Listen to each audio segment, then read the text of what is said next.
O'zbek kinosi so'nggi yillarda jahon e'tiborini o'ziga tortib katta yutuqlarga erishmoqda. Maqsadli loyihalar va yuqori sifatdagi filmlar orqali O'zbekiston kino industriyasi xalqaro maydonda o'z o'rnini topmoqda.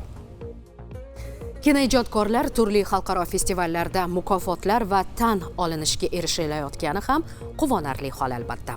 Ayni vaqtda milliy kinoning ijodiy va texnik taraqqiyoti sabab yosh avlodning san'atga bo'lgan qiziqishi ortib boryapti. Ajnyas Tanka, Qo'ng'islar Marga bu filmlar Qoraqalpoq fondining eng oltin filmlaridan hisoblanadi. Bugun biz bu joyda bejizdan turganimiz yo'q. Sababi Qoraqalpoq xalqining hayoti tasvirlangan Aydillar filmi yaqindagina dunyo miqyosida Grand Prix yutishga ham sazovor bo'ldi. Ayni bu filmlarda Qoraqalpoq aktyor-aktrisalarining ham o'ynashi va yutuqqa erishishi bu katta natija. Bugun shunaqa qahramonlarimizdan biri bilan suhbatlashamiz.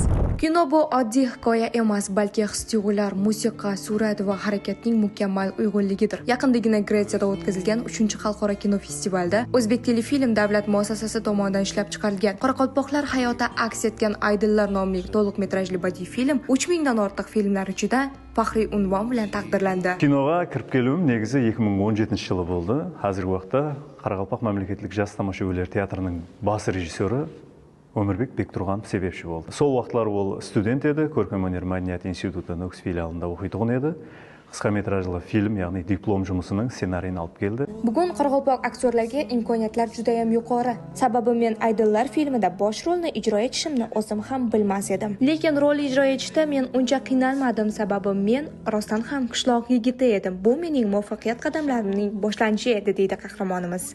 Film Qoraqalpog'iston Respublikasida Mo'ynoqda suratga olindi. Aydillar filmin xalqimiz juda yaxshi qabul etdi. Film Aralning taqdiri, Mo'ynoqning taqdiri kechagi ham bugungi kuni. 2024-yili o'rgatuvchiligimda yana ulkan жаңалықтар bo'ldi. Ya'ni avgust oylarida Qozog'iston Respublikasida Satay film tarafidan ko'pchilik biladigan Reketir filmining ya'ni 3-bo'limi suratga olindi. Ajinyoz Qo'siboy o'g'lining 200 yilligini keng turda nishonlash maqsadida Ajinyoz badiiy publitsistik filmi suratga olindi. Bunda Arman Baraqov Ajinyozning yoshlik chog'idagi bosh rollarni ijro etishga muvaffaq bo'ldi. Жаңалықтар izbez davom etdi.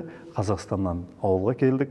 Ovulda filmning bosh rolini, ya'ni Ajinyoz babamızning yoshlik davri sizga topshiriladi deb Meğan sonday senim bildirildi Qoraqalpoq film tarafidan. Har bir aktyorning eng katta orzusi bu tarixiy filmlarda suratga tushish bo'lsa, bu baxt unga nasib qildi. Biz ijodkorning keyingi muvaffaqiyatlarida katta zafarlar tilaymiz. Bu kun Dinara Qalibekova, Qoraqalpog'iston.